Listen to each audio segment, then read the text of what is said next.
मुगल बादशाहों की तरह अंग्रेज भी किसानों से अधिक लगान वसूल करना चाहते थे।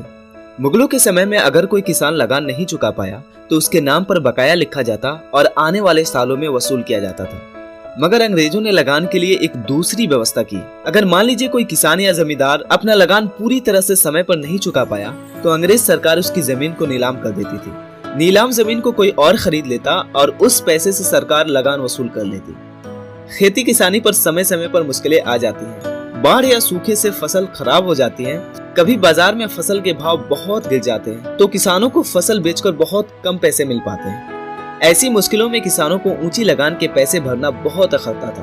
पर अंग्रेज सरकार आमतौर पर लगान माफ करने को तैयार नहीं होती थी, यहाँ तक कि समय की मोहलत भी नहीं देती थी। लगान के लिए जो तारीख तय होती थी उस दिन का सूरज ढलने से पहले लगान को जमा करना होता था। अगर ऐसा नहीं किया तो जमीन को नीलाम होना पक्का था। कचहरी से उस किसान की जमीन की नीलामी का नोटिस निकल जाता था। जमीन नीलाम होकर किसान के हाथ से छिन जाती थी। अंग्रेजों के शासन में सैकड़ों किसानों व जमींदारों की जमीन नीलाम होने लगी। नीलामी से बचने के लिए वे सेठ और साहूकारों से बड़ी मात्रा में कर्ज लेने लगे। कर्ज न चुका पाने पर साहूकार भी जमीन की नीलामी करवा देते थे और फिर उस जमीन को खुद ही जब्त कर लेते थे। इस सिचुएशन में किसानों पर क्या गुजरी थी, आइए इस वीडियो में आगे जानते हैं। मुगलों के समय में जब लगान का बोझ बहुत बढ़ता था तो किसान गांव छोड़कर चले जाते थे।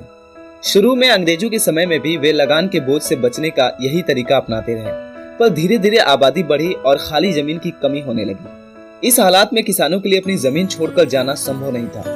तब मुसीबत के समय में किसान खुल्लम खुला अंग्रेज सरकार को लगान देने से इनकार करने लगे। भारत के किसानों ने लगान माफी के लिए कई आंदोलन किए। इनमें 1928 में गुजरात की बारदौली तहसील में हुआ आंदोलन बहुत फेमस है। 30 साल पहले सरकार ने बारदौली के किसानों का लगान तय किया था। अब 1926 में सरकार को फिर से ये तय करना था कि अगले 30 सालों के लिए लगान उतना ही रखना है या बढ़ाना है, और अगर बढ़ाना है तो कितना। सरकार ने तय किया कि लगान 30% बढ़ा दिया जाए। यह बात सुनकर बारदौली के किसान भड़क उठे। उन्होंने कहा कि लगान में इतनी बढ़ोतरी करने का कोई आधार ही नहीं बनता। सरकार बेवजह लगान बढ़ा रही है। पूरे मामले को ठीक से छानबीन नहीं की गई है और यूं ही लगान बढ़ा दी गई। हम नहीं चुकाएंगे, हाँ बिल्कुल नहीं चुकाएंगे। अगर सरकार मानती है तो उतना लगान दे देंगे जितना देते आए हैं, नहीं मानती तो एक ढेला भी नहीं देंगे। सरकार नहीं मानी और बढ़ा हुआ लगान वसूल करने पर तुली रही। लगान देने से मना करने पर सरकार किसानों की फसल, जमीन, बर्तन, जेवर, जानवर कुछ भी जब्त कर लेती थी और उसे बेचकर लगान वसूल करती थी। जब्ती के डर से कई किसान चोरी छिपे लगान चुकाने की कोशिश भी करते थे। अगर कोई किसान लगान देने को राजी हो जाता तो बाकी किसान उसके साथ उठना बैठना, खाना पीना सब व्यवहार छोड़ देते थे, उसे एकदम बाइकआउट कर देते थे और इस तरह उस पर इतना दबाव डालते कि वह भी सबकी तरह लगान देने से इनकार करने वालों में शामिल हो जाता। बारदौली के आंदोलनकारी किसानों ने जब्ती से बचने के लिए कई उपाय किए। कई गांव के किसान अपने घर के पीतल के बर्तन, जेवर आदि दूसरी जगह रह रहे अपने रिश्तेदारों के घर छुपाए। गांव के लड़के पेड़ों पर छुपकर निगरानी रखने लगे। जैसे ही सरकारी आदमी आते दिखते वे बिगुल बजा देते। गांव वालों को खबर हो जाती। कई गांव में ऐसा किया गया कि बिगुल सुनते ही सब लोग अपने गाय, बैल, भैंस खुले में छोड़ देते और अपने अपने घरों पर ताला डाल देते। ऐसे में सरकारी आदमी पहचान ही नहीं पाते थे कि कौन से जानवर किस किसान के हैं। इससे जब्ती करने में उन्हें बहुत कठिनाई होती। गाँव वाले सरकारी आदमियों को खाना पानी, आराम करने की जगह कुछ भी नहीं देते थे। अप्रैल मई की चिलचिलाती धूप में अधिकारी परेशान होकर चले जाते। यदि कहीं उन्होंने किसानों के जानवर जब्त कर लिए तो किसान रातों रात अपने जानवर छुड़ा लाते।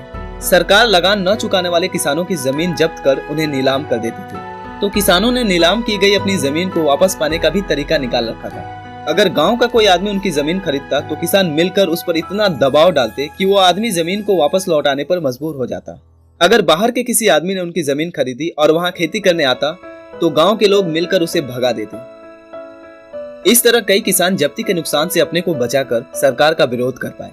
फिर भी बहुत से किसानों को काफी नुकसान सहना पड़ा। पुलिस और लगान अधिकारी उनके घरों के ताले तोड़कर अंदर घुस जाते थे, तोड़फोड़ करते थे और बर्तन और बाकी के सामान जब्त कर ले जाते थे।